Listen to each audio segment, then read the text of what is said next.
Guys, ಇವತ್ ನಾವು ನೋಡಕ್ ಬಂದಿರೋದು ತಮಿಳ್ನಲ್ಲಿ ರೀಸೆಂಟ್ ಆಗಿ ರಿಲೀಸ್ ಆಗಿರುವ ಗ್ರಾನಿ ಅನ್ನುವಂತಹ ಒಂದು ಮೂವಿಯನ್ನ. ನಿಜಕ್ಕೂ ಈ ಮೂವಿ ಎಷ್ಟೊಂದು ಸಖತ್ತಾಗಿದೆ ಅಂದ್ರೆ ಕೇವಲ ಒಂದು ಮುದುಕಿಯನ್ನ ಇಟ್ಕೊಂಡು ಈ ಲೆವೆಲ್ಗೆ ಕೂಡ ಮೂವಿಯನ್ನ ಮಾಡಬಹುದು ಅಂತ ಯೋಚನೆ ಬರುತ್ತೆ.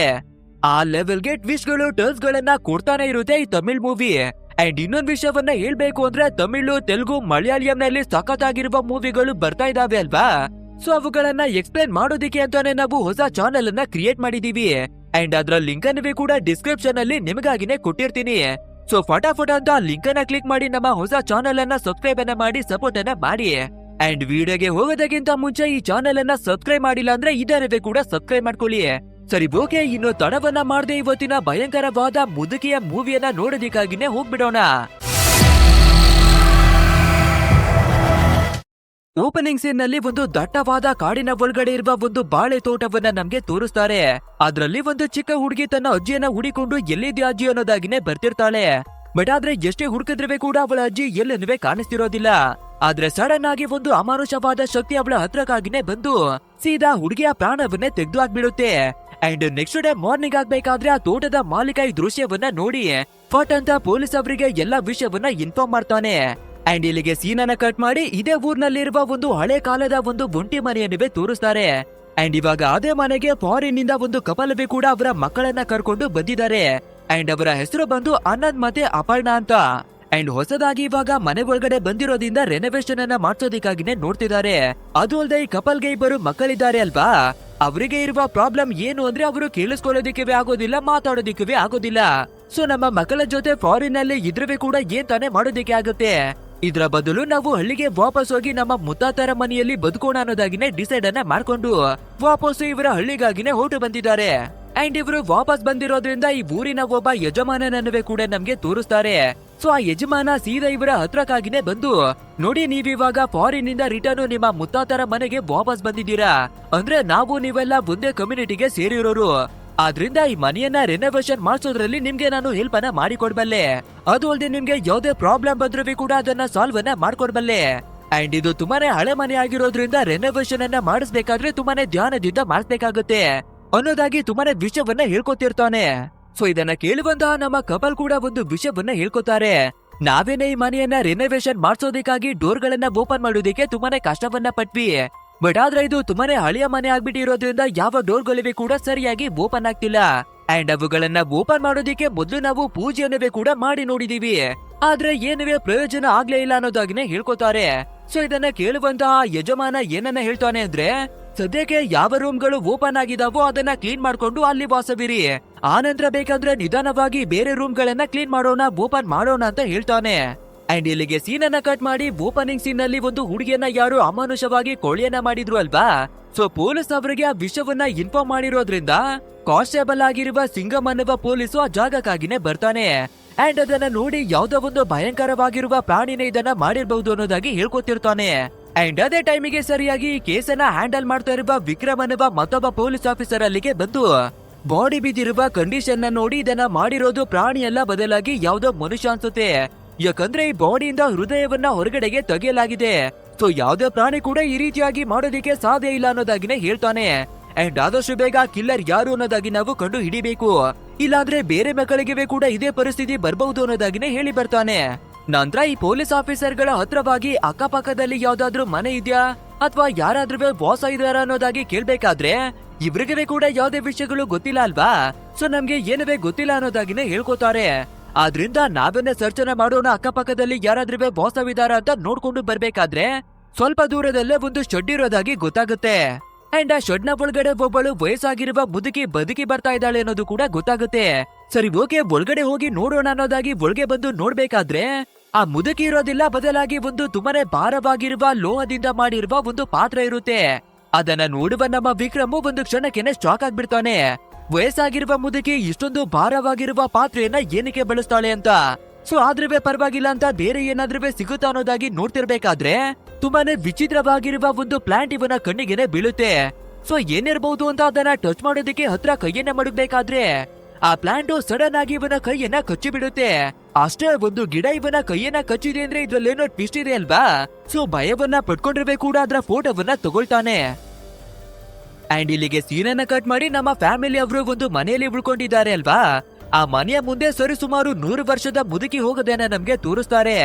ಇನ್ನೇನು ಅವರ ಮನೆ ಹತ್ರಕ್ಕೆ ನಡ್ಕೊಂಡು ಬರ್ತಿದ್ದಾಳೆ ಅಂತ ಅನ್ಕೋತಿರ್ಬೇಕಾದ್ರೆ ಆ ಮುದುಕಿ ಸಡನ್ ಆಗಿನೇ ಅನ್ಕಾನ್ಶಿಯಸ್ ಆಗಿ ಕೆಳಗಡೆ ಬಿದ್ದೋಗ್ಬಿಡ್ತಾಳೆ. ಇದನ್ನ ನೋಡುವಂತಹ ನಮ್ಮ ಫ್ಯಾಮಿಲಿ ಅವರು ಕೂಡ ಏನಾಗ್ಬಿಡ್ತು ಈ ಅಜ್ಜಿಗೆ ಅನ್ನೋದಾಗಿನೇ ಬಂದು ನೋಡ್ತಿರ್ತಾರೆ. ಅಂಡ್ ಅದು ಅಲ್ಲದೆ ಆ ಊರಿನ ಯಜಮಾನ ಕೂಡ ಅಲ್ಲೇನೆ ಇದ್ದ ಅಲ್ವಾ. ಸೊ ಈ ಮುದುಕಿಯನ್ನ ನೋಡ್ಬೇಕಾದ್ರೆ ಒಂದು ಕ್ಷಣಕ್ಕೆ ಅವನು ಫುಲ್ ಶಾಕ್ ಆಗ್ತಾ ಇದ್ದಾನೆ. ಮೇ ಬಿ ಮುದುಕಿಯ ಬಗ್ಗೆ ಆ ಯಜಮಾನನಿಗೆ ಚೆನ್ನಾಗಿನೇ ಗೊತ್ತಿದೆ ಅನ್ಸುತ್ತೆ. ಸೊ ನಾನು ಏನು ಆಗ್ಬಾರ್ದು ಅನ್ಕೊಂಡಿದ್ನು ಅದೇನೆ ನಡೀತಾ ಇದೆ ಅಂತ ಭಯವನ್ನ ಪಟ್ಕೊಂಡು ಆ ಜಾಗದಿಂದಾನೆ ಓಡೋಗ್ಬಿಡ್ತಾನೆ. ಸೊ ಪಾಪ ಈ ಅಜ್ಜಿಗೆ ಏನಾಗಿರ್ತಾ ಇದೆಯೋ ಏನು ಅನ್ನೋದಾಗಿ ಸ್ವಲ್ಪ ರೆಸ್ಟ್ ಅನ್ನ ಮಾಡೋದಿಕ್ಕಾಗಿ ಬಿಡ್ತಾರೆ. ಆ ನಂತರ ಯಾರಜ್ಜಿ ನೀವು, ನಿಮ್ಗೆ ಏನಾಗ್ತಿದೆ ಅಂತ ಕೇಳೋದಿಕ್ಕಾಗಿ ಟ್ರೈ ಅನ್ನವೇ ಮಾಡ್ತಾರೆ. ಬಟ್ ಆದ್ರೆ ಅವರು ಇನ್ನವೇ ಎಚ್ಚರಿ ಆಗದಿರೋದ್ರಿಂದ ಬೇರೆ ದಾರಿ ಇಲ್ದೆ ಅವರಿಗೆ ಸ್ವಲ್ಪ ರೆಸ್ಟ್ ಅನ್ನ ಮಾಡ್ಸೋಣ ಅಂತ ಸೀದಾ ಮನೆ ಒಳಗಡೆಗಾಗಿನೇ ಕರ್ಕೊಂಡು ಬರ್ತಾರೆ. ಅಂಡ್ ಸ್ವಲ್ಪ ಹೊತ್ತಾಗ್ಬೇಕಾದ್ರೆ ಆ ಮುದುಕಿಗೆ ಪ್ರಜ್ಞೆ ಬರುತ್ತೆ. ಇದನ್ನ ನೋಡುವ ನಮ್ಮ ಫ್ಯಾಮಿಲಿ ಅವರು ಅಜ್ಜಿ ನಿಮ್ಗೆ ಏನಾಗಿದೆ, ಯಾರ್ ನೀವು, ಎಲ್ಲಿಂದ ಬಂದ್ರಿ ಅನ್ನೋದಾಗಿ ಕೇಳ್ತಾರೆ. ಆದ್ರೆ ಆ ಮುದುಕಿ ಬಾಯನ್ನ ಬಿಟ್ಟು ಯಾವ್ದೇ ರೀತಿ ಮಾತನ್ನ ಆಡ್ತೀರಾ ಕೇವಲ ಆಕ್ಷನ್ ಅನ್ನ ಮಾಡ್ಕೊಂಡು ಈ ಮನೆ ನಂದು ಅನ್ನೋದಾಗಿನೇ ಹೇಳ್ತಾಳೆ. ಆದ್ರೆ ನಮ್ಮ ಫ್ಯಾಮಿಲಿ ಅವರಿಗೆ ಅದು ಏನುವೆ ಕೂಡ ಅರ್ಥವಾಗೋದಿಲ್ಲ ಅಲ್ವಾ. ಸೊ ಇವಳು ಏನನ್ನ ಹೇಳ್ತಾ ಇದ್ದಾಳೆ ಅನ್ನೋದಾಗಿ ಕನ್ಫ್ಯೂಷನ್ ಆಗಿನೇ ಇರ್ತಾರೆ. ಅಂಡ್ ಇದೇ ಟೈಮಿಗೆ ಸರಿಯಾಗಿ ಒಂದು ವಿಚಿತ್ರವಾದ ಸಾಂಗು ಕೇಳಿಸೋದಿಕ್ಕೆ ಶುರುವಾಗುತ್ತೆ. ಬಟ್ ಆದ್ರೆ ಆ ಸಾಂಗು ಎಲ್ಲಿಂದ ಬರ್ತಾ ಇದೆ, ಹೇಗೆ ಬರ್ತಾ ಇದೆ ಯಾರಿಗೂ ಕೂಡ ಗೊತ್ತಾಗೋದಿಲ್ಲ. ಆ ರೀತಿ ಸಾಂಗು ಬರ್ಬೇಕಾದ್ರೆ ಆ ಮುದುಕಿ ಕಿವಿಗಳನ್ನ ಮುಚ್ಕೊಳ್ಳೋದಿಕ್ಕಾಗಿನೇ ನೋಡ್ತಾಳೆ. ಆದ್ರೂ ಕೂಡ ಒಂದು ಸಿಚುವೇಶನ್ ಅಲ್ಲಿ ಅನ್ಕಾನ್ಶಿಯಸ್ ಆಗಿ ಮತ್ತೆ ಬಿದ್ದೋಗ್ಬಿಡ್ತಾಳೆ. ಇನ್ನೊಂದ್ ಕಡೆಯಲ್ಲಿ ನಮ್ಮ ಇಬ್ಬರು ಚಿಕ್ಕ ಮಕ್ಕಳಿದ್ದಾರೆ ಅಲ್ವಾ, ಅವರು ಕೀಬೋರ್ಡ್ ಅನ್ನ ಇಟ್ಕೊಂಡು ಮ್ಯೂಸಿಕ್ ಅನ್ನ ಬಾರಿಸ್ತಿರ್ತಾರೆ. ಸೊ ಆ ಜಾಗಕ್ಕೆ ಫಾದರ್ ಬಂದು ನೀವು ಈ ರೀತಿ ಮ್ಯೂಸಿಕ್ ಅನ್ನ ಬಾರಿಸ್ತಿರೋದ್ರಿಂದಾನೆ ಆ ಅಜ್ಜಿ ಇವಾಗ ಅನ್ಕಾನ್ಶಿಯಸ್ ಆಗ್ಬಿಟ್ಟಿದ್ದಾರೆ. ಸೊ ಇದನ್ನ ಸ್ಟಾಪ್ ಅನ್ನ ಮಾಡಿ ಅನ್ನೋದಾಗಿ ಅದನ್ನ ಸ್ಟಾಪ್ ಅನ್ನ ಮಾಡಿಸ್ತಾನೆ. ಅಂಡ್ ಇವಾಗ ನಮ್ಮ ಕಪಲು ಏನನ್ನ ಥಿಂಕ್ ಮಾಡ್ತಾರೆ ಅಂದ್ರೆ, ಎಷ್ಟೇ ಟ್ರೈ ಅನ್ನ ಮಾಡಿದ್ರೆ ಕೂಡ ಈ ಅಜ್ಜಿ ಇವಾಗ ಕಾನ್ಶಿಯಸ್ ಗೆ ಬರ್ತಿಲ್ಲ ಅಲ್ವಾ. ಸೊ ಬೇರೆ ದಾರಿ ಇಲ್ದೆ ಹಾಸ್ಪಿಟಲ್ ಗಾಗಿನೇ ಕರ್ಕೊಂಡು ಹೋಗೋಣ. ಅಂಡ್ ಡಾಕ್ಟರ್ನ ಹತ್ರ ಒಳ್ಳೆ ಟ್ರೀಟ್ಮೆಂಟ್ ಅನ್ನ ಕೊಡ್ಸಿದ್ರೆ ನಾರ್ಮಲ್ ಆಗ್ಬಹುದು ಅಂತ ಯೋಚಿಸ್ತಾರೆ. ಸೊ ಅದೇ ರೀತಿಯಾಗಿ ಜೀಪಿನ ಒಳಗಡೆಗೆ ಎತ್ತಕೊಂಡು ಹೊರಡೋಣ ಅಂತ ನೋಡ್ತಿರ್ಬೇಕಾದ್ರೆ ಅದೇ ಟೈಮಿಗೆ ಸರಿಯಾಗಿ ಈ ಊರಿನ ಯಜಮಾನ ಕೂಡ ಬಂದು ಜೀಪ್ನ ಒಳಗಡೆ ಕೂತ್ಕೊಂಡು ಒಂದು ವಿಷಯವನ್ನ ಹೇಳೋದಿಕ್ಕೆ ಶುರುವನ್ನ ಮಾಡ್ತಾನೆ. ನಿಮ್ಮ ಮನೆ ಒಳಗಡೆಗೆ ಬಂದಿರುವ ಮುದುಕಿ ನಿಜವಾಗ್ಲೂ ಕೂಡ ನಾರ್ಮಲ್ ಅಲ್ಲ ಕಣ್ರು. ಯಾಕಂದ್ರೆ ಸರಿಸುಮಾರು 60-70 ವರ್ಷಗಳ ಹಿಂದೆ ಒಂದು ಕಥೆಯನ್ನ ಹೇಳ್ತಿದ್ರು. ಅಂಡ್ ಅದನ್ನ ನನ್ನ ಕಣ್ಣಾರೆಯಾಗಿ ನಾನು ನಿಜವಾಗಿನೇ ನೋಡಿದ್ದೀನಿ. ನಾನು ಚಿಕ್ಕವನಾಗಿರ್ಬೇಕಾದ್ರೆ ನಮ್ಮ ಊರಿನಲ್ಲಿ ಸಡನ್ ಆಗಿ ಚಿಕ್ಕ ಚಿಕ್ಕ ಮಕ್ಕಳು ಕಾಣೆಯಾಗೋದಿಕ್ಕೆ ಶುರುವಾಗ್ತಾರೆ. ಅಂಡ್ ಅವರು ಎಲ್ಲಿಗೆ ಹೋದ್ರು ಏನಾದ್ರು ಅಂತ ಮಾಡೇ ದಿನ ಹುಡುಕಿ ನೋಡ್ಬೇಕಾದ್ರೆ ಅಲ್ಲಲ್ಲಿ ಎಲ್ಲಾ ಮಕ್ಕಳ ಬಾಡಿಗಳಿವೆ ಕೂಡ ಸತ್ತು ಬಿದ್ದಿರ್ತಾ ಇದ್ವು. ಅಂಡ್ ಅವರ ಬಾಡಿಯಿಂದ ಹೃದಯವನ್ನ ಹೊರಗಡೆಗೆ ತೆಗೆಯಲಾಗಿರ್ತಿತ್ತು. ಜನಗಳು ಹೇಳ್ತಿದ್ದ ಪ್ರಕಾರ ಅದನ್ನ ಮಾಡ್ತಿರೋದು ಬೇರೆ ಯಾರಿವೆಲ್ಲ ಇದೇ ಮುದುಕಿನೇ. ಅಂಡ್ ಆ ರೀತಿ ಹೃದಯವನ್ನ ತೆಗೆದು ಬೇಯಿಸ್ಕೊಂಡು ಅದನ್ನ ತಿಂತಾ ಇದ್ಲು ಅನ್ನೋದಾಗಿನೇ ಹೇಳ್ತಿದ್ರು. ನನ್ನ ಮಾತನ್ನ ನಂಬಿ ಇವಳು ನಾರ್ಮಲ್ ಆದ ಮುದುಕಿ ಎಲ್ಲ ಬದಲಾಗಿ ಒಬ್ಬಳು ಪಿಚಾಚಿ ಅನ್ನೋದಾಗಿನೇ ಹೇಳ್ಕೊತಾನೆ. ಬಟ್ ಆದ್ರೆ ನಮ್ಮ ಕಪಲ್ಲು ಫಾರಿನ್ ಅಲ್ಲಿ ಓದ್ಕೊಂಡು ಬದುಕಿ ಬಂದಿರೋರು ಅಲ್ವಾ. ಸೊ ಈ ಯಜಮಾನ ಹೇಳುವ ಯಾವುದೇ ಮಾತುಗಳನ್ನ ನಂಬೋದಿಲ್ಲ. ನಮ್ಗನ್ಸೋ ಪ್ರಕಾರ ತುಂಬಾ ದಿನಗಳಿಂದ ಇವರಿಗೆ ಊಟ ಸಿಕ್ಕಿಲ್ಲ ಅನ್ಸುತ್ತೆ. ಸೊ ಅದಕ್ಕಾಗಿನೇ ತುಂಬಾನೇ ಟೈರ್ಡ್ ಆಗಿ ಅನ್ಕಾನ್ಶಿಯಸ್ ಆಗ್ಬಿಟ್ಟಿದ್ದಾರೆ ಅನ್ನೋದಾಗಿನೇ ಹೇಳ್ಕೊತಾರೆ. ಅಂಡ್ ಇಲ್ಲಿಗೆ ಸೀನನ್ನ ಕಟ್ ಮಾಡಿ ಇನ್ವೆಸ್ಟಿಗೇಷನ್ ಮಾಡ್ತಾ ಇರುವ ನಮ್ಮ ಪೊಲೀಸ್ ಟೀಮ್ ಅನ್ನ ತೋರಿಸ್ತಾರೆ.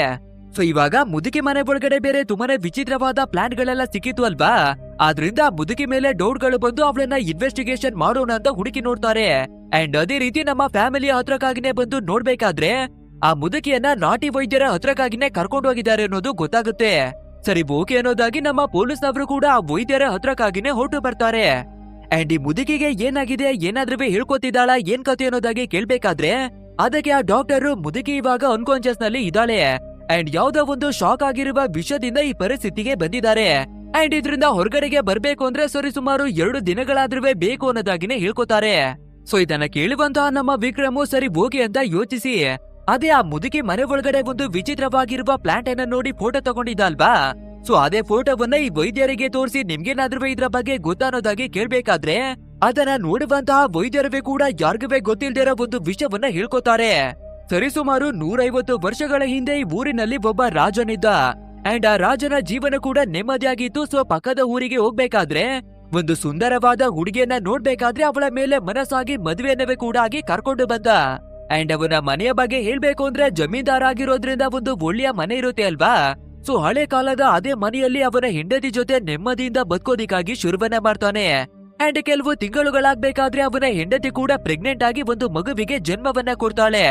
ಮಗುವಿಗೆ ಜನ್ಮವನ್ನ ಕೊಟ್ಟಿದ್ದಾರೆ ಅಂದ್ರೆ ಅವರ ಸೌಂದರ್ಯ, ಯೌವನ ಎಲ್ಲನೂ ಕಡಿಮೆ ಆಗುತ್ತೆ ಅಲ್ವಾ. ಅದೇ ರೀತಿಯಾಗಿ ದಿನಗಳು ಕಳೀತಾ ಕಳೀತಾ ಅವಳ ಸೌಂದರ್ಯ ಕೂಡ ಕಡಿಮೆ ಆಗೋದಿಕ್ಕೆ ಶುರುವಾಗುತ್ತೆ. ಬಟ್ ಆದ್ರೆ ಅವಳ ಗಂಡನಿಗೆ ಈ ವಿಷಯವನ್ನ ಸಹಿಸ್ಕೊಳ್ಳೋದಕ್ಕೆ ಆಗೋದಿಲ್ಲ. ಸೊ ನಾನು ಸುಂದರವಾಗಿರುವ ಯೌವನ ತುಂಬಿರುವ ಹುಡುಗಿಯನ್ನ ಮದುವೆಯಾಗಿ ಬಂದ್ರೆ ಕೆಲವು ವರ್ಷಗಳಲ್ಲೇ ಇವಳ ಯೌವನ ಎಲ್ಲ ಕಳ್ದೋಗಿ ಮುದುಕಿ ಆಗೋದಿಕ್ಕೆ ಶುರುವಾಗಿದ್ದಾಳೆ.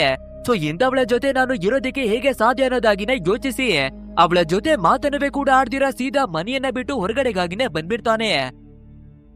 ಬಟ್ ಆದ್ರೆ ಆ ಹೆಂಗಸಿನ ಹತ್ರ ಬೇರೆ ದಾರಿ ಇಲ್ಲ ಅಲ್ವಾ. ಸೊ ಮಗುವನ್ನ ಸಾಕೊಂಡು ಇದೇ ಮನೆಯಲ್ಲಿ ಜೀವಿಸೋದಿಕ್ಕೆ ಶುರುವನ್ನ ಮಾಡ್ಕೋತಾಳೆ. ಅಂಡ್ ಅದೇ ರೀತಿ ಮಗನವೇ ಕೂಡ ಚೆನ್ನಾಗಿನೇ ಬೆಳ್ಕೊಂಡು ದೊಡ್ಡದಾಗುತ್ತೆ. ಆ ನಂತರ ಮದ್ವೆನವೇ ಮಾಡ್ಕೊಳ್ಳುತ್ತೆ. ಅಂಡ್ ಅದಕ್ಕವೇ ಕೂಡ 3 ಜನ ಮಕ್ಕಳಾಗುತ್ತೆ. ಇವಾಗ 3 ಜನ ಮೊಮ್ಮಗಳಾಗಿದ್ದಾರೆ ಅಂದ್ರೆ ಇವಳು ಸಂಪೂರ್ಣವಾಗಿ ಮುದುಕಿ ಆಗಿರ್ತಾಳೆ ಅಲ್ವಾ. ಸೊ ನಮ್ಮ ಜೀವನ ಇಷ್ಟೇನೆ, ನಮ್ಮ ಮೊಮ್ಮಗಳ ಜೊತೆ ಆದ್ರೆ ನೆಮ್ಮದಿಯಾಗಿ ಬದುಕೋಣ ಅಂತ ಆ ಮಕ್ಕಳ ಜೊತೆ ತುಂಬಾನೇ ಹ್ಯಾಪಿಯಾಗಿ ನೆಮ್ಮದಿಯಾದ ಜೀವನವನ್ನ ನಡೆಸ್ತಿರ್ತಾಳೆ. ಬಟ್ ಆದ್ರೆ 60 ವರ್ಷಗಳ ಹಿಂದೆ ಹೊರಟಾಗಿದ್ದ ಗಂಡ ಇವಾಗ ವಾಪಸ್ಸು ಮನೆಗೆ ಬರ್ತಾನೆ. ಅಂಡ್ ಅವನನ್ನ ನೋಡ್ಬೇಕಾದ್ರೆ ಅವನ ಹೆಂಡತಿ ಕೂಡ ಒಂದು ಕ್ಷಣಕ್ಕೆನೆ ಶಾಕ್. ಯಾಕಂದ್ರೆ 60 ವರ್ಷಗಳ ಹಿಂದೆ ಅವನು ಮನೆಯಿಂದ ಹೋಗ್ಬೇಕಾದ್ರೆ ಯಾವ ರೀತಿ ಇದ್ನೋ ಇವತ್ತವೇ ಕೂಡ ಅವನ ಯೌವನವನ್ನ ತುಂಬಿಕೊಂಡು ಅದೇ ರೀತಿಯಾಗಿನೇ ವಾಪಸ್ ಬಂದಿದ್ದಾನೆ. ಅಷ್ಟೇ ಈ ವಿಷಯ ಊರಿನವರಿಗೆ ಗೊತ್ತಾಗ್ಬೇಕಾದ್ರೆ ಎಲ್ಲರಿಗೂ ಒಂದು ಕ್ಷಣಕ್ಕೆನೆ ಶಾಕ್. ಯಾಕಂದ್ರೆ 60 ವರ್ಷಗಳು ಆಗಿರ್ತಾ ಇದ್ರೆ ಕೂಡ ಇವನು ಇನ್ನವೇ ಮುದುಕನಾಗಿಲ್ಲ. ಬಟ್ ಆದ್ರೆ ಇವನ ಹೆಂಡತಿ ನಾರ್ಮಲ್ ಆಗಿ ಮುದುಕಿ ಆಗಿದ್ದಾಳೆ. ಇವನ ರಹಸ್ಯ ಏನು ಅನ್ನೋದಾಗಿನೇ ಕನ್ಫ್ಯೂಷನ್ ಆಗ್ತಾರೆ. ಅಂಡ್ ಇವಾಗ ಈ ಮುದುಕಿಯ ಗಂಡ ಕೂಡ ಏನನ್ನ ಹೇಳ್ತಾನೆ ಅಂದ್ರೆ, ನೀನು ಯಾವುದೇ ರೀತಿ ಚಿಂತೆಯನ್ನ ಮಾಡ್ಬೇಡ, ನೀನು ಕಳ್ಕೊಂಡಿರುವ ಯೌವನವನ್ನ ಮತ್ತೆ ತಂದು ಕೊಡ್ತೀನಿ, ಮತ್ತೆ ನಿನ್ನ ಸೌಂದರ್ಯ ಹಿಂತಿರುಗಿ ಬರೋ ರೀತಿಯಾಗಿನೇ ಮಾಡ್ತೀನಿ ಅಂತ ಹೇಳ್ಕೊತಾನೆ. ಆಕ್ಚುಲ್ ಆಗಿ ವಿಷಯ ಏನು ನಡೆದಿರ್ತಾ ಇದೆ ಅಂದ್ರೆ, ಇವನು ಮನೆಯನ್ನ ಬಿಟ್ಟು ಹೊರಗಡೆ ಬರ್ಬೇಕಾದ್ರೆ ಅಗೋರಿಗಳನ್ನ ಭೇಟಿ ಮಾಡ್ತಾನೆ. ಅಂಡ್ ಆ ಅಗೋರಿಗಳ ಶಕ್ತಿಯನ್ನ ಬಳಸ್ಕೊಂಡೆ ಇವನು ಇನ್ನವೇ ಕೂಡ ಯೌವನವನ್ನ ಕಾಪಾಡ್ಕೊಂಡಿರೋದು. ಅಂದ್ರೆ ಇಷ್ಟೊಂದು ಹೆಂಗಾಗಿರ್ಬೇಕು ಅಂದ್ರೆ ತುಂಬಾನೇ ಭಯಂಕರವಾಗಿರುವ ರಿಚುವಲ್ ಗಳನ್ನ ಮಾಡ್ಬೇಕಾಗತ್ತೆ. ಅದ್ರಲ್ಲಿ 100 ವರ್ಷಗಳಿಗೆ ಒಮ್ಮೆಯಾಗಿ ಅರಳುವಂತಹ ಒಂದು ಹೂ ಇರುತ್ತೆ. ಆ ಹೂವನ್ನ ಕಿತ್ತು ತಂದು ಚಿಕ್ಕ ಮಕ್ಕಳ ಹೃದಯದೊಂದಿಗೆ ಬೇಯಿಸಿ ಅದನ್ನ ತಿನ್ಬೇಕಾಗುತ್ತೆ. ಆ ರೀತಿ ತಿನ್ನೋದ್ರಿಂದ ಅವರ ಅರ್ಧ ಆಯಸ್ಸು ಮತ್ತೆ ಸಿಗುತ್ತೆ. ಅಂಡ್ ಈ ರಿಚುವಲ್ ಅನ್ನವೇ ಕೂಡ 30 ವರ್ಷಕ್ಕೆ ಕೇವಲ ಒಂದು ಸಾರಿಯಾಗಿ ಮಾಡೋದಿಕ್ಕೆ ಆಗುತ್ತೆ. ಆದ್ರಿಂದ ಇವನು ಮನೆಯನ್ನ ಬಿಟ್ಟು ಹೋಗಿ 60 ವರ್ಷಗಳಾಗಿದೆ ಅಲ್ವಾ. ಆದ್ರಿಂದ ಒಂದು ಬಾರಿ ಏನೋ ಆ ರಿಚುವಲ್ ಅನ್ನ ಮಾಡಿದಾನೆ.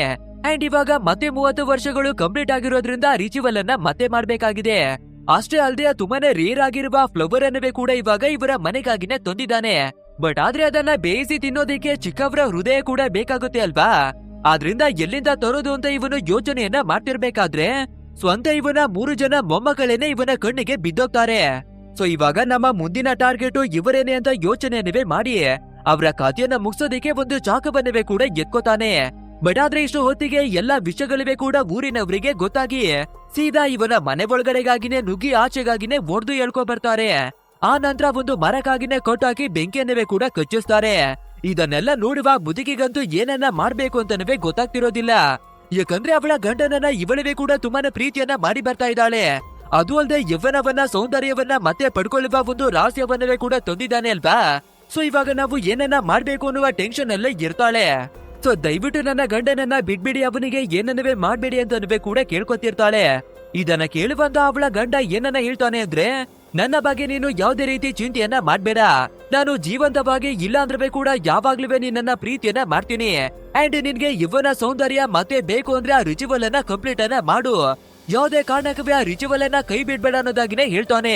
ಅಂಡ್ ಇಷ್ಟು ಹೊತ್ತಿಗೆ ಊರಿನವರು ಬೆಂಕಿಯನ್ನ ಕಚ್ಚಿಸಿ ಪೂರ್ತಿಯಾಗಿನೇ ಅವನ ಕಥೆಯನ್ನ ಮುಗಿಸಿ ಹಾಕ್ತಾರೆ. ಅಂಡ್ ಇಲ್ಲಿಗೆ ಸೀನ್ ಅನ್ನ ಕಟ್ ಮಾಡ್ಬೇಕಾದ್ರೆ ನಮ್ಮ ಸ್ಟೋರಿ ಮತ್ತೆ ಪ್ರೆಸೆಂಟ್ ಗೆನೆ ಶಿಫ್ಟ್ ಆಗುತ್ತೆ. ಅಂದ್ರೆ ಆ ವೈದ್ಯರು ಇವಾಗ ನಮ್ಮ ವಿಕ್ರಮ್ ಪೊಲೀಸ್ ಆಫೀಸರ್ಗೆ ಎಲ್ಲಾ ಸತ್ಯಗಳನ್ನ ಹೇಳಿ ಬರ್ತಿರೋದು. ಸೊ ಇವಾಗ ಸಂಪೂರ್ಣವಾಗಿ ಹಿಂದೆ ನಡೆದಿರುವ ಎಲ್ಲಾ ಸ್ಟೋರಿನಿವೆ ಗೊತ್ತಾಗುತ್ತೆ. ಅಂಡ್ ಅದು ಅಲ್ಲದೆ ಆ ಜಮೀನ್ದಾರನ ಹೆಂಡತಿ ಬೇರೆ ಯಾರಿವೆಲ್ಲ ಇದೇ ಮುತ್ತಿನ ಅನ್ನೋದಾಗಿ ಗೊತ್ತಾಗ್ಬಿಡುತ್ತೆ. ಅಂಡ್ ಇವಳವೇ ಕೂಡ ನಾವು ಯೌವನವನ್ನ ಕಾಪಾಡ್ಕೋಬೇಕು, ನಮ್ಮ ಸೌಂದರ್ಯವನ್ನ ಮರಳಿ ಪಡ್ಕೋಬೇಕು ಅನ್ನೋದಾಗಿ ಇನ್ನವೇ ಆ ರಿಚುವಲ್ ಅನ್ನ ಕಂಟಿನ್ಯೂವನ್ನ ಮಾಡ್ಕೊಂಡು ಬರ್ತಾನೆ ಇದ್ದಾಳೆ. ಅಂಡ್ ಇವಾಗ ನಮ್ಮ ಫ್ಯಾಮಿಲಿ ಅವರು ಬೇರೆ ಆ ಮುದುಕಿಯನ್ನ ನಾವೇನೆ ನೋಡ್ಕೊಳ್ತೀವಿ ಅನ್ನೋದಾಗಿ ವಾಪಸ್ಸು ಮನೆಗೇನೆ ಕರ್ಕೊಂಡು ಬಂದಿದ್ದಾರೆ. ಸೊ ಸ್ವಲ್ಪ ಹೊತ್ತಾಗ್ಬೇಕಾದ್ರೆ ಆ ಮುದುಕಿ ಕೂಡ ಕಣ್ಣನ್ನ ಬಿಟ್ಟು ಎಚ್ಚರಿ ಆಗ್ತಾಳೆ. ಅಂಡ್ ಅವಳು ಮನೆ ಒಳಗಡೆ ಬಂದು ಯಾವಾಗ ಕಣ್ಣನ್ನ ಬಿಡ್ತಾಳೋ ಆವಾಗ ಈ ರೂಮ್ ನ ಒಳಗಡೆ ಎಲ್ಲಾ ಡೋರ್ಗಳಿವೆ ಲಾಕ್ ಆಗಿದ್ದು ಅಲ್ವಾ. ಸೊ ಆ ಎಲ್ಲಾ ಡೋರ್ಗಳಿವೆ ತನಗೆ ತಾನೇ ಆಟೋಮೆಟಿಕ್ ಆಗಿ ಓಪನ್ ಆಗ್ತಾವೆ. ಅಷ್ಟೇ ಅಲ್ಲದೆ ಇವಳು ಒಂದು ಜಾಗಕ್ಕಾಗಿನೇ ನಡ್ಕೊಂಡು ಬರ್ಬೇಕಾದ್ರೆ ಯಾರಿಗೂ ಗೊತ್ತಿಲ್ದೇನೆ ಇರುವಂತಹ ಒಂದು ಸೀಕ್ರೆಟ್ ಡೋರ್ ಕೂಡ ತನಗೆ ತಾನೇ ಓಪನ್ ಆಗುತ್ತೆ. ನಂತರ ಮುದುಕಿಯ ರೂಮ್ ನ ಒಳಗಡೆ ಬರ್ಬೇಕಾದ್ರೆ ಅಲ್ಲಿವೇ ಕೂಡ ಮತ್ತೊಂದು ಸೀಕ್ರೆಟ್ ಆಗಿರುವ ರೂಮ್ ಇರುತ್ತೆ. ಸೊ ಅದುವೇ ಕೂಡ ತನಗೆ ತಾನೇ ಓಪನ್ ಆಗ್ಬೇಕಾದ್ರೇನೆ ಗೊತ್ತಾಗುತ್ತೆ ಆ ಸೀಕ್ರೆಟ್ ಆದ ರೂಮ್ ನ ಒಳಗಡೆ ತುಂಬಾನೇ ರೇರ್ ಆಗಿರುವ ಅದೇ 100 ವರ್ಷಕ್ಕೆ ಒಮ್ಮೆಯಾಗಿ ಅರಳುವಂತಹ ಒಂದು ಪ್ಲಾಂಟ್ ಇದೆ ಅನ್ನೋದು. ಅಂಡ್ ಇದನ್ನ ತಂದು ಕೊಟ್ಟಿರೋದು ಬೇರೆ ಯಾರು ಅಲ್ಲ, ಇವಳ ಸ್ವಂತ ಗಂಡನೇ. ಅದೇ 60 ವರ್ಷಗಳ ಹಿಂದೆ ರಿಚುವಲ್ ಅನ್ನ ಮಾಡೋದಿಕ್ಕಾಗಿ ಅವನು ನೋಡ್ತಿರ್ಬೇಕಾದ್ರೆ ಊರಿನವ್ರು ಎಳ್ಕೊಂಡು ಹೋಗಿ ಮುಗ್ತಿದ್ದಾರೆ ಅಲ್ವಾ. ಸೊ ಅದೇ ಸಮಯದಲ್ಲಿ ಇವಳ ಕೈಗೆ ಕೊಟ್ಟಿರುವ ಪ್ಲಾಂಟು ಇದೇನೆ. ನೆಕ್ಸ್ಟ್ ಇದನ್ನ ಬಳಸಿ ಇವಳು ರಿಚುವಲ್ ಅನ್ನ ಮಾಡ್ಬೇಕು ಅಂದ್ರೆ ಹೃದಯ ಬೇಕಾಗಿದೆ ಅಲ್ವಾ. ಸೊ ಎಲ್ಲಿಂದ ತರೋಣ, ಎಲ್ಲಿ ಹೋಗಿ ಹುಡ್ಕೋಣ ಅಂತ ಎಲ್ಲ ಕಡೆ ಇವಳು ಯೋಚನೆಯನ್ನ ಮಾಡ್ಬೇಕಾದ್ರೆ ಹೇಗಿದ್ರು ಈ ಮನೆಯಲ್ಲಿ ಇಬ್ಬರು ಚಿಕ್ಕ ಚಿಕ್ಕ ಮಕ್ಕಳಿದ್ದಾರೆ ಅಲ್ವಾ. ಸೊ ಜಾಕ್ಪಾಟ್ ನಮ್ಮ ಹತ್ರನೇ ಇದೆ ಅಂದ್ರೆ ಬೇರೆ ಕಡೆ ಯಾಕೆ ಹುಡುಕ್ಬೇಕು ಅಂತ ಡಿಸೈಡ್ ಅನ್ನ ಮಾಡ್ಕೋತಾಳೆ. ಅದು ಅಲ್ಲದೆ ಆ ಮಕ್ಕಳನ್ನ ನೋಡ್ಬೇಕಾದ್ರೆ ಅವರಿಗೆ ಮಾತು ಕೂಡ ಬರೋದಿಲ್ಲ, ಕಿವಿ ಕೂಡ ಕೇಳ್ಸೋದಿಲ್ಲ ಅಲ್ವಾ. ಸೊ ನಾವು ಅವರ ಜೊತೆ ಹೇಗೆ ನಡ್ಕೊಂಡಿರ್ಬೇಕು ಕೂಡ, ಏನೇ ಮಾಡಿದ್ರೆ ಕೂಡ ಹೊರಗಡೆ ಏನಿವೆ ಗೊತ್ತಾಗೋದಿಲ್ಲ. ಸೊ ನಮ್ಮ ಕೆಲ್ಸವನ್ನ ತುಂಬಾನೇ ಈಸಿಯಾಗಿನೇ ನಾವು ಮಾಡಿ ಮುಗಿಸಬಹುದು ಅಂತ ಆ 2 ಮಕ್ಕಳನ್ನ ಇವಳ ನೆಕ್ಸ್ಟ್ ಟಾರ್ಗೆಟ್ ಅನ್ನಾಗಿನೇ ಮಾಡ್ಕೋತಾಳೆ. ಅಂಡ್ ಅದೇ ರೀತಿಯಾಗಿ ಆ ಮುದುಕಿ ನಮ್ಮ ಮಕ್ಕಳನ್ನವೇ ಕೂಡ ಮನೆ ಒಳಗಡೆನೆ ಟ್ರಾಪ್ ಅನ್ನ ಮಾಡ್ತಾಳೆ. ಯಾಕಂದ್ರೆ 60 ವರ್ಷಗಳ ಹಿಂದೆ ಇವಳು ಬದುಕಿ ಬಂದಿರುವ ಮನೆ ಇದೇನೆ ಅಲ್ವಾ. ಸೊ ಯಾವ ಜಾಗದಲ್ಲಿ ಲಾಕ್ ಇರುತ್ತೆ, ಯಾವ ರೀತಿ ಲಾಕ್ ಅನ್ನ ಮಾಡ್ಬೇಕು ಅಂತ ಪ್ರತಿಯೊಂದವೇ ಕೂಡ ಇವಳಿಗೆ ಚೆನ್ನಾಗಿನೇ ಗೊತ್ತಿದೆ. ಅಂಡ್ ಇನ್ನೊಂದ್ ಕಡೆಯಲ್ಲಿ ಮಕ್ಕಳ ಮದರ್ ಆಗಿರ್ತಾ ಇರುವ ನಮ್ಮ ಅಪರ್ಣ ಅವಳನ್ನ ನೋಡ್ಬೇಕಾದ್ರೆ ಅವಳಿಗೆ ಇವಾಗ ಸ್ವಲ್ಪ ಡೌಟ್ಗಳು ಬರೋದಿಕ್ಕೆ ಶುರುವಾಗಿ ಬಿಡುತ್ತೆ. ಸೊ ನಿಜಕ್ಕವೇ ಆ ಮುದುಕಿ ಯಾರು, ಈ ಮನೆಗೆ ಅವಳಿಗೆ ಏನು ಸಂಬಂಧ ಇದೆ ತಿಳ್ಕೋಬೇಕು ಅಂತ ಎಲ್ಲ ಕಡೆ ಹುಡುಕಿ ಬರ್ತಿರ್ಬೇಕಾದ್ರೆ ಒಂದು ಸೀಕ್ರೆಟ್ ರೂಮ್ ಇರೋದನ್ನ ನೋಡ್ತಾಳೆ. ಅಂಡ್ ತುಂಬಾನೇ ಕಷ್ಟವನ್ನ ಪಡ್ಬೇಕಾದ್ರೆ ಫೈನಲಿ ಅದ್ರ ಡೋರ್ ಅನ್ನವೇ ಕೂಡ ಅನ್ಲಾಕ್ ಅನ್ನ ಮಾಡ್ತಾಳೆ. ಆ ನಂತರ ಒಳಗಡೆ ಬಂದು ನೋಡ್ಬೇಕಾದ್ರೆ ಇವಳು ಯೋಚನೆ ಕೂಡ ಮಾಡಿರೋದಿಲ್ಲ ಅಂತ ಶಾಕಿಂಗ್ ವಿಷಯನೇ ಗೊತ್ತಾಗ್ಬಿಡುತ್ತೆ. ಅಂದ್ರೆ 60 ವರ್ಷಗಳ ಹಿಂದೆ ಈ ಮುದುಕಿ ತನ್ನ ಮಕ್ಕಳು ಮೊಮ್ಮಕ್ಕಳ ಜೊತೆ ಇರುವ ಫ್ಯಾಮಿಲಿ ಫೋಟೋ ಸಿಗುತ್ತೆ. ಬಟ್ ಆದ್ರೆ ನಮ್ಮ ಅಪರ್ಣ ಅವಳಿಗೆ ತಲೆಯನ್ನ ಕೆಡಿಸುವಂತಹ ವಿಷಯ ಏನು ಅಂದ್ರೆ ಆ ಫೋಟೋದಲ್ಲಿ ಎಷ್ಟು ವಯಸ್ಸಾಗಿದ್ಯೋ ಇವಾಗ್ಲೇ ಕೂಡ ಅಷ್ಟೇ ವಯಸ್ಸಾಗಿದೆ. 60 ವರ್ಷಗಳ ಹಿಂದೆನೆ ಇಷ್ಟೊಂದು ವಯಸ್ಸಾಗಿತ್ತು ಅಂದ್ರೆ ಇಷ್ಟು ಹೊತ್ತಿಗೆ ಇವಳು ಸತ್ತೋಗ್ಬೇಕಿತ್ತು ಅಲ್ವಾ. ಬಟ್ ಆದ್ರೂ ಕೂಡ ಇನ್ನವೇ ಅಷ್ಟೇ ವಯಸ್ಸನ್ನ ಮೇಂಟೈನ್ ಮಾಡ್ಕೊಂಡು ಬದುಕೋದಿಕ್ಕೆ ಹೇಗೆ ಸಾಧ್ಯ ಅಂತ. ಸೊ ಇದು ಗೊತ್ತಾಗ್ಬೇಕಾದ್ರೆ ಇನ್ನವೇ ಭಯವೆಲ್ಲ ಜಾಸ್ತಿ ಆಗೋದಿಕ್ಕೆ ಶುರುವಾಗುತ್ತೆ. ಮೊದ್ಲು ನಮ್ಮ ಮಕ್ಕಳನ್ನ ಅವಳಿಂದ ದೂರವಾಗಿ ಇಡ್ಬೇಕು ಅನ್ನೋದಾಗಿನೇ ಯೋಚಿಸಿ ಆ ಮುದುಕಿ ಎಲ್ಲಿಗೆ ಹೋಗ್ಬಿಡ್ಲು ಅನ್ನೋದಾಗಿ ಮನೆಯನ್ನ ಹುಡುಕಿ ಬರ್ತಾಳೆ. ಆದ್ರೆ ಆ ಮುದುಕಿಯನ್ನ ನೋಡ್ಬೇಕಾದ್ರೆ ನಮ್ಮ ಇಬ್ಬರು ಮಕ್ಕಳನ್ನವೇ ಕೂಡ ಕರ್ಕೊಂಡು ಸೀಕ್ರೆಟ್ ರೂಮ್ ಗಾಗಿನೇ ಬಂದ್ಬಿಟ್ಟಿದ್ದಾಳೆ. ಅಂಡ್ ಅಲ್ಲಿ ಬಂದು ಎಲ್ಲಾ ಡೋರ್ ಗಳನ್ನವೇ ಕೂಡ ಲಾಕ್ ಅನ್ನ ಮಾಡ್ಕೊಂಡು ರಿಚುವಲ್ ಮಾಡೋದಿಕ್ಕಾಗಿನೇ ನೋಡ್ತಿರ್ತಾಳೆ. ಸೊ ಈ ವಿಷಯ ನಮ್ಮ ಅಪರ್ಣ ಅವಳಿಗೆ ಗೊತ್ತಾಗ್ಬೇಕಾದ್ರೆ ನಮ್ಮ ಮಕ್ಕಳನ್ನ ಯಾರಾದ್ರೂ ಕಾಪಾಡಿ ಅಂತ ಜೋರಾಗಿ ಕಿರುಚಾಡೋದಿಕ್ಕೆ ಕೂಗಾಡೋದಿಕ್ಕೆಲ್ಲ ಶುರುವನ್ನ ಮಾಡ್ಕೊಂಡ್ ಬಿಡ್ತಾಳೆ. ಅಂಡ್ ಇದೇ ಟೈಮಿಗೆ ಸರಿಯಾಗಿ ಆ ಮಕ್ಕಳ ಫಾದರ್ ಕೂಡ ಮನೆ ಒಳಗಡೆಗಾಗಿನೇ ಬಂದ್ಬಿಡ್ತಾನೆ. ಬಟ್ ಆದ್ರೆ ಇಲ್ಲಿ ಏನ್ ತಾನೇ ನಡೀತಾ ಇದೆ ಅಂತ ಅವನಿಗೆ ಏನಿವೆ ಗೊತ್ತೇ ಆಗೋದಿಲ್ಲ. ಈ ಕಡೆ ನಮ್ಮ ಅಪರ್ಣ ಅವಳನ್ನ ನೋಡ್ಬೇಕಾದ್ರೆ ಮಕ್ಕಳನ್ನ ಹುಡಿಕೊಂಡು ಬರ್ತಿದ್ಲು ಅಲ್ವಾ. ಬಟ್ ಆದ್ರೆ ಸಡನ್ ಆಗಿ ಯಾರು ಇವಳ ಹಿಂದೆ ನಿಂತಿರುವ ಹಾಗೆ ಫೀಲ್ ಆಗುತ್ತೆ. ಸೊ ಯಾರಿರ್ಬಹುದು ಅಂತ ಇವಳವೇ ಕೂಡ ತಿರುಗಿ ನೋಡ್ಬೇಕಾದ್ರೆ ಅಲ್ಲಿ ನಿಂತಿರೋದು ಬೇರೆ ಯಾರು ಎಲ್ಲ ಪಿಚಾಚಿ ಆಗಿರುವ ಮುದುಕಿನೇ. ಆದ್ರೆ ಸ್ವಲ್ಪ ಹೊತ್ತಿಗೆ ಮುಂಚೆ ಇವಳು ಅನ್ಕಾನ್ಶಿಯಸ್ ಆಗಿ ಬಿದ್ದಿದ್ಲು ಅಲ್ವಾ, ಹೇಗೆ ನಿಂತಿದ್ದಾಳೆ ಅಂತ ನೋಡ್ತಿರ್ಬೇಕಾದ್ರೆ ಅಷ್ಟು ಹೊತ್ತಿಗೆ ಆ ಮುದುಕಿ ಅವಳ ಕೈಯಲ್ಲಿರುವ ಒಂದು ಮಂತ್ರದಂಡವನ್ನ ಬಳಸಿ ನಮ್ಮ ಅಪರ್ಣ ಅವಳ ತಲೆ ಮೇಲೆ ಹೊಡೆದು ಅನ್ಕಾನ್ಶಿಯಸ್ ಅನ್ನ ಮಾಡಿ ಕೆಳಗಡೆ ಮಲಗಿಸ್ತಾಳೆ. ಅಂಡ್ ಇವಳು ಮತ್ತೆ ಇದು ನಮ್ಗೆ ಪ್ರಾಬ್ಲಮ್ ಅನ್ನ ಮಾಡ್ಬಾರ್ದು ಅಂತ ಮುದುಕಿ ನಮ್ಮ ಅಪರ್ಣ ಅವಳ ಬಾಡಿಯನ್ನ ಎಳ್ಕೊಂಡು ಒಂದು ರೂಮ್ ನ ಒಳಗಡೆಗಾಗಿನೇ ತಂದು ಮಾಡುತ್ತಾಳೆ. ಅಂಡ್ ಹೊರಗಡೆಯಿಂದ ಲಾಕ್ ಅನ್ನವೇ ಕೂಡ ಹಾಕೊಂಡು ಬರ್ತಾಳೆ. ನೋಡೋದಿಕ್ಕೆ ಇವಾಗ್ಲೂ ಆವಾಗ್ಲೂ ಸಾಯುವ ಹಾಗೇನೆ ಕಾಣಿಸ್ತಾ ಇದ್ದಾಳೆ ಈ ಮುದುಕಿ. ಬಟ್ ಆದ್ರೆ ಇವಳ ಒಳಗಡೆ ಇರುವ ಪವರ್ ಅನ್ನ ನಾವು ಯೋಚನೆ ಕೂಡ ಮಾಡೋದಿಕ್ಕೆ ಆಗೋದಿಲ್ಲ. ನಂತರ ಇವಾಗ ನಾವು ರಿಚುವಲ್ ಅನ್ನ ಮಾಡೋಣ, ಮಕ್ಕಳ ಕಥೆಯನ್ನ ಮುಗಿಸೋಣ ಅನ್ನೋದಾಗಿ ಅವರ ಹಿಂದಕ್ಕಾಗಿನೇ ಬರ್ತಾಳೆ. ಅಂಡ್ ಇನ್ನೊಂದ್ ಕಡೆಯಲ್ಲಿ ನಮ್ಮ ಆನಂದ್ ಕೂಡ ಮನೆ ಒಳಗಡೆಗಾಗಿ ಬಂದಿದ್ದ ಅಲ್ವಾ. ಸೊ ನನ್ನ ಹೆಂಡತಿ ಮಕ್ಕಳು ಎಲ್ಲಿದ್ದಾರೆ ಅನ್ನೋದಾಗಿ ಮನೆಯನ್ನೆಲ್ಲ ಹುಡ್ಕೋದಿಕ್ಕೆ ಶುರುವನ್ನ ಮಾಡ್ಕೊಂಡಿದ್ದಾನೆ. ಸೊ ಇವನವೇ ಕೂಡ ಅದೇ ರೀತಿಯಾಗಿ ಹುಡುಕೊಂಡು ಬರ್ತಿರ್ಬೇಕಾದ್ರೆ ಸಡನ್ ಆಗಿ ಯಾರು ಇವನ ಹಿಂದೆ ಬಂದಿರೋದಾಗಿ ಫೀಲ್ ಆಗುತ್ತೆ. ಅಂಡ್ ಯಾರದು ಅಂತ ತಿರುಗಿ ನೋಡ್ಬೇಕಾದ್ರೆ ಇವಾಗ್ಲೇ ಬಂದಿರೋದು ಬೇರೆ ಯಾರಿವೆ ಅಲ್ಲ ಮುದುಕಿನೇ. ನಂತರ ಅವಳು ಇವಾಗ್ಲೇ ಕೂಡ ಹಿಂದೆ ಮುಂದೆ ಏನನ್ವೇ ಯೋಚನೆಯನ್ನ ಮಾಡ್ದಿರಾ ಅವಳ ಮಂತ್ರದಿಂದ ನಮ್ಮ ಆನಂದ್ಗೂ ಕೂಡ ಹೊಡೆದು ಅನ್ಕಾನ್ಶಿಯಸ್ ಅನ್ನ ಮಾಡ್ತಾಳೆ. ಆ ನಂತರ ಇವನ ಬಾಡಿಯನ್ನವೇ ಕೂಡ ಒಂದು ರೂಮ್ ನ ಒಳಗಡೆಗಾಗಿನೇ ಎಳ್ಕೊಂಡು ಬಂದು ಲಾಕ್ ಅನ್ನ ಮಾಡ್ತಾಳೆ. ಪಾಪ ಇದನ್ನೆಲ್ಲ ನೋಡುವ ನಮ್ಮ ಮಕ್ಕಳ ಕೈಯಲ್ಲಿ ಏನನ್ನವೇ ಕೂಡ ಮಾಡೋದಿಕ್ಕೆ ಆಗ್ತಿಲ್ಲ. ಕೂಗಿ ಯಾರಾದ್ರನಾದ್ರೂ ಹೆಲ್ಪ್ ಅನ್ನ ತಗೊಳ್ಳೋಣ, ಅಕ್ಕಪಕ್ಕ ಮನೆಯವರನ್ನ ಕರೆಯೋಣ ಅಂತ ನೋಡಿದ್ರವೇ ಕೂಡ ಇವರಿಗೆ ಮಾತೇ ಬರೋದಿಲ್ಲ ಅಲ್ವಾ. ಸೊ ಏನನ್ವೇ ಮಾಡೋದಿಕ್ಕೆ ಆಗದೆ ಸೈಲೆಂಟ್ ಆಗಿನೇ ನಿಂತಿದ್ದಾರೆ. ನಾವಾದ್ರೂ ಓಡಿ ಹೋಗೋಣ ಅಂತ ಇವರು ಟ್ರೈಯನ್ನ ಮಾಡೋದಿಕ್ಕೆ ನೋಡ್ಬೇಕಾದ್ರೆ ಎಲ್ಲೂ ಹೋಗೋದಿಕ್ಕೆ ದಾರಿ ಇಲ್ಲ. ಈ ಮನೆಯ ಮಧ್ಯಭಾಗದಲ್ಲಿ 2 ದೊಡ್ಡ ದೊಡ್ಡ ಪಿಲ್ಲರ್ ಗಳಿದಾವೆ. ಅಂಡ್ ಅದರ ಮಧ್ಯದಲ್ಲಿ ಯಾವ್ದೋ ಒಂದು ಬಾಡಿ ಇರೋದಾಗಿನವೇ ಕೂಡ ಕಾಣಿಸ್ತಿರುತ್ತೆ. ಸೊ ಇಂಥ ಸಿಚುವೇಶನ್ ಅಲ್ಲಿ ಎಲ್ಲಿಗೆ ತಾನೇ ಓಡೋದಿಕ್ಕೆ ಸಾಧ್ಯವಾಗುತ್ತೆ ಅಲ್ವಾ. ನಂತರ ಮುದುಕಿ ನಮ್ಮ ಮಕ್ಕಳ ಹತ್ರಕ್ಕಾಗಿನೇ ಬಂದು ಸಂಪೂರ್ಣವಾಗಿ ಅವಳ ವಶಕ್ಕಾಗಿನೇ ಮಾಡ್ಕೋತಾಳೆ. ಅಂಡ್ ಆ ಮುದುಕಿ ನಿಧಾನವಾಗಿ ನಮ್ಮ ಮಕ್ಕಳ ಹತ್ರಕ್ಕಾಗಿನವೇ ಕೂಡ ಬರ್ತಿರ್ತಾಳೆ. ಬಟ್ ಆದ್ರೆ ನಮ್ಮ ಚಿಕ್ಕ ಹುಡುಗ ಏನನ್ನ ಮಾಡ್ಬಿಡ್ತಾನೆ ಅಂದ್ರೆ ಹೇಗಾದ್ರೂ ಮಾಡಿ ನಾವು ಈ ಜಾಗದಿಂದ ಹೋಗ್ಬಿಡೋಣ ಅಂತ ಅವಳನ್ನ ತೊಳ್ಳೋದಿಕ್ಕಾಗಿನೇ ಟ್ರೈಯನ್ನ ಮಾಡ್ತಾನೆ. ಆದ್ರೆ ಆ ಮುದುಕಿ ಹಿಂದೆ ಮುಂದೆ ಕೂಡ ಯೋಚನೆಯನ್ನೇ ಮಾಡ್ದಿರಾ ಚಿಕ್ಕ ಮಗು ಅಂತನವೇ ನೋಡ್ತೀರಾ ಆ ಹುಡುಗನಿಗೆ ಹೊಡೆದು ಕೆಳಗಡೆಗಾಗಿನ ಬೀಳಿಸ್ತಾಳೆ. ಅಂಡ್ ಅದು ಅಲ್ಲದೆ ಕೋಪವನ್ನ ಮಾಡ್ಕೊಂಡು ಮೊದ್ಲು ಅವನ ಹೃದಯವನ್ನೇ ತೆಗೆಯೋಣ ಅನ್ನೋದಾಗಿನೇ ನೋಡ್ತಿರ್ತಾಳೆ. ಸೊ ಚಾಕುವನ್ನ ಎತ್ಕೊಂಡು ಇನ್ನೇನು ತೆಗಿತಾ ಇದ್ದಾಳೆ ಅಂತ ಅನ್ಬೇಕಾದ್ರೆ ಪಕ್ಕದಲ್ಲೇ ನಿಂತಿರುವ ನಮ್ಮ ಹುಡುಗಿಗೆ ಹೇಗಾದ್ರೂ ಮಾಡಿ ನಮ್ಮ ತಮ್ಮನನ್ನ ಕಾಪಾಡ್ಕೋಬೇಕು ಅಂತ ಯಾವ್ದಾದ್ರೂ ದಾರಿ ಸಿಗುತ್ತಾ ಅಂತ ಯೋಚಿಸ್ಬೇಕಾದ್ರೆ ಒಂದು ಐಡಿಯಾ ಬರುತ್ತೆ. ಅದೇ ಇವರ ಹತ್ರ ಒಂದು ಕೀಬೋರ್ಡ್ ಇದ್ದು ಅದನ್ನ ನುಡಿಸ್ಬೇಕಾದ್ರೆ ಅದ್ರ ಶಬ್ದವನ್ನ ಈ ಮುದುಗೆ ಕೇಳೋದಿಕ್ಕೆ ಆಗೋದಿಲ್ಲ ಅಲ್ವಾ. ಸೊ ಅದರಿಂದ ಮ್ಯೂಸಿಕ್ ಅನ್ನ ಮತ್ತೆ ಬಾರಿಸಿ ನೋಡೋಣ ಅನ್ನೋದಾಗಿನೇ ಬಾರಿಸ್ತಾಳೆ. ಅಂಡ್ ಅದೇ ರೀತಿ ಇವಳು ಯೋಚನೆ ಮಾಡಿರುವ ಹಾಗೇನೆ ಮುದುಕಿಗೆ ಆ ಸೌಂಡ್ ಅನ್ನ ಕೇಳೋದಿಕ್ಕೆ ಆಗೋದಿಲ್ಲ. ಸೊ ಫಟ್ ಅನ್ನೋದಾಗಿ ಆ ಮುದುಕಿ ಅನ್ಕಾನ್ಶಿಯಸ್ ಆಗಿನೇ ಕೆಳಗಡೆ ಬೀಳ್ತಾಳೆ.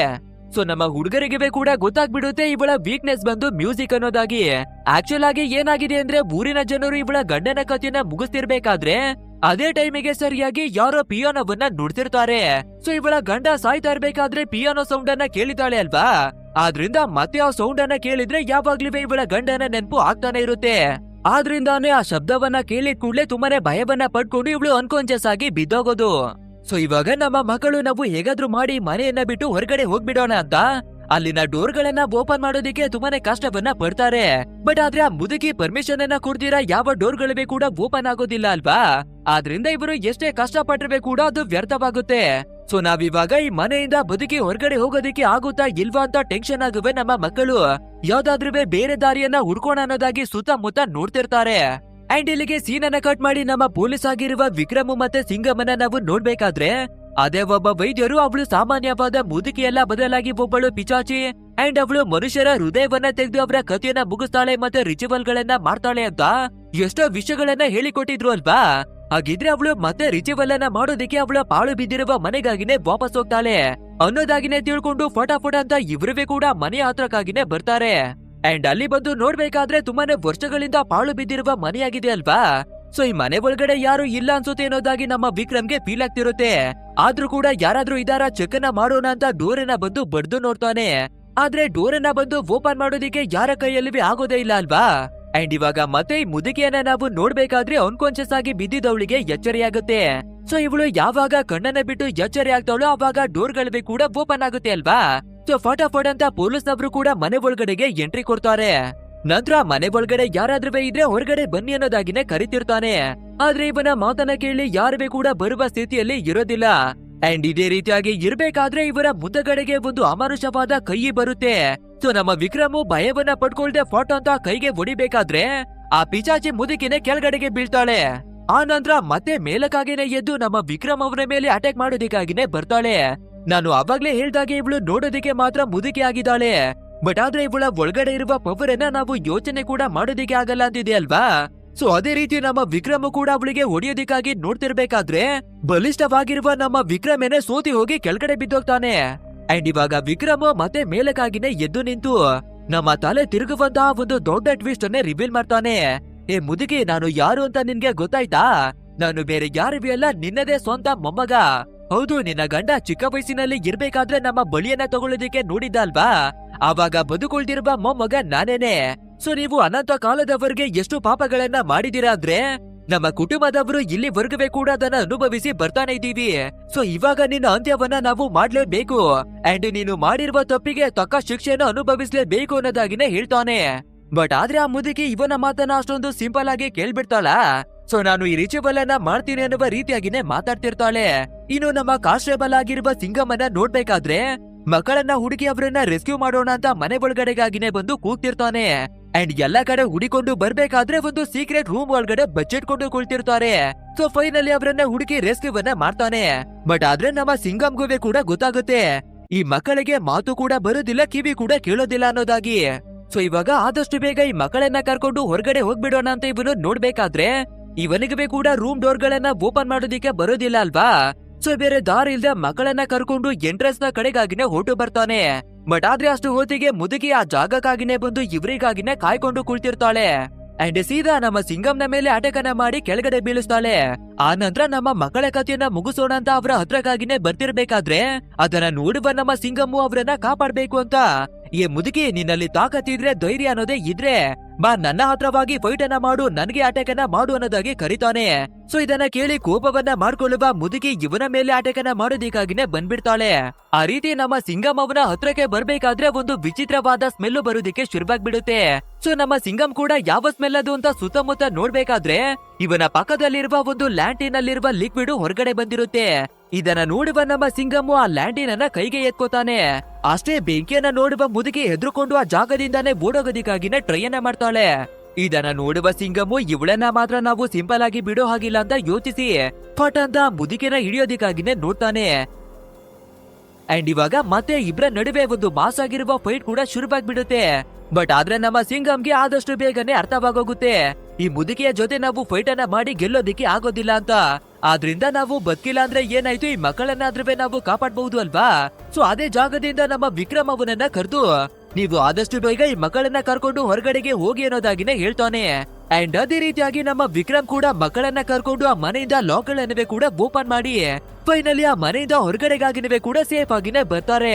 ಅಂಡ್ ಈ ಕಡೆ ನಮ್ಮ ಸಿಂಗಮನ ನೋಡ್ಬೇಕಾದ್ರೆ ಅವನ ಕೈಯಲ್ಲಿ ಒಂದು ಲ್ಯಾಂಟೇನ್ ಇತ್ತು ಅಲ್ವಾ.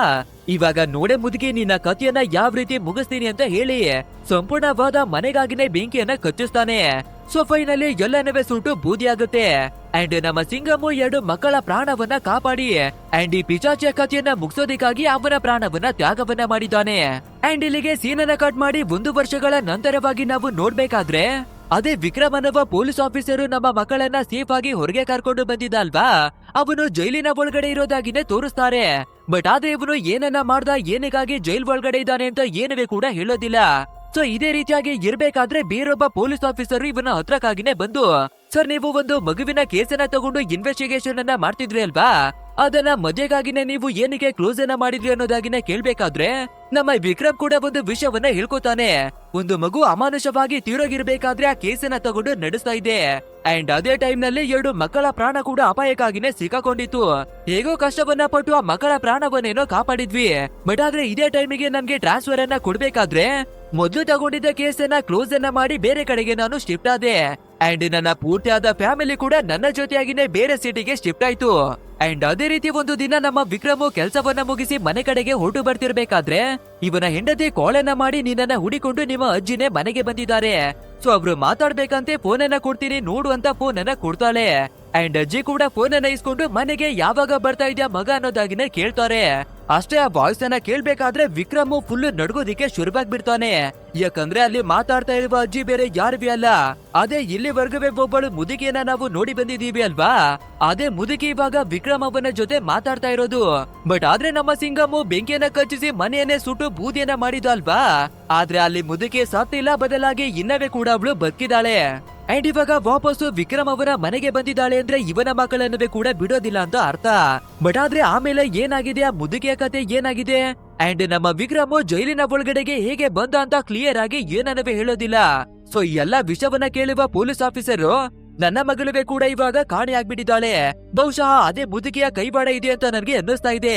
ಸೊ ನನ್ನ ಮಗಳನ್ನ ಕಾಪಾಡ್ಕೊಳ್ಳೋದಿಕ್ಕೆ ನಿನ್ನ ಹೆಲ್ಪ್ ಬೇಕು ಅನ್ನೋದಾಗಿನೇ ಕೇಳ್ತಾನೆ. ಅಂದ್ರೆ ಇದ್ರರ್ಥ ಮುದುಕಿ ನಮ್ಮ ವಿಕ್ರಮ್ ಅವನ ಮಕ್ಕಳ ಕಥೆಯನ್ನವೇ ಕೂಡ ಮುಗಿಸಿರ್ಬಹುದು, ಇಲ್ಲ ಬೇರೆ ಏನೋ ಘಟನೆ ನಡೆದು ಇವನು ಜೈಲಿನ ಒಳಗಡೆ ಬರುವ ಸಿಚುವೇಶನ್ ಬಂದಿದೆ ಅಂತ ಅರ್ಥ. ಬಟ್ ಆದ್ರೆ ಅದು ಏನೇ ಆಗಿದ್ರೂ ಕೂಡ ಪಾರ್ಟ್ 2 ನಲ್ಲಿ ಹೇಳ್ತೀವಿ ಅನ್ನೋದಾಗಿನೇ ಎಂಡಿಂಗ್ ಅನ್ನ ಮಾಡ್ತಾರೆ. ಸೊ ನಿಮ್ಮ ಪ್ರಕಾರ ಏನಾಗಿರ್ಬಹುದು ಅಂತ ತಪ್ಪದೆ ನಮ್ಗೆ ಕಮೆಂಟ್ ಮೂಲಕ ತಿಳಿಸಿ. ಹಾಗೆ ಡಿಸ್ಕ್ರಿಪ್ಷನ್ ಅಲ್ಲಿ ಕೊಟ್ಟಿರುವ ಲಿಂಕ್ ಅನ್ನ ಕ್ಲಿಕ್ ಮಾಡಿ ನಮ್ಮ ಹೊಸ ಚಾನೆಲ್ ಅನ್ನ ಸಬ್ಸ್ಕ್ರೈಬ್ ಮಾಡ್ಕೊಳ್ಳಿ. ಯಾಕಂದ್ರೆ ಇಂಥದ್ದೇ ಭಯಂಕರವಾದ ಮೂವಿಗಳನ್ನ ನಾವು ಹೊಸ ಚಾನೆಲ್ ಅಲ್ಲಿ ಅಪ್ಲೋಡ್ ಅನ್ನ ಮಾಡ್ಬೇಕು ಅಂತ ಡಿಸೈಡ್ ಮಾಡಿದೀವಿ. ಅಂಡ್ ವಿಡಿಯೋ ಏನಾದ್ರೂ ಇಷ್ಟವಾಗಿದ್ರೆ ಒಂದು ಲೈಕ್ ಅನ್ನ ಕೊಟ್ಟು ಈ ಚಾನೆಲ್ ಅನ್ನು ಕೂಡ ಸಬ್ಸ್ಕ್ರೈಬ್ ಅನ್ನ ಮಾಡ್ಕೊಳ್ಳಿ. ಸರಿ ಓಕೆ, ಮುಂದಿನ ಒಂದು ಅದ್ಭುತವಾದ ವಿಡಿಯೋದಲ್ಲಿ ಮತ್ತೆ ಭೇಟಿ ಆಗೋಣ.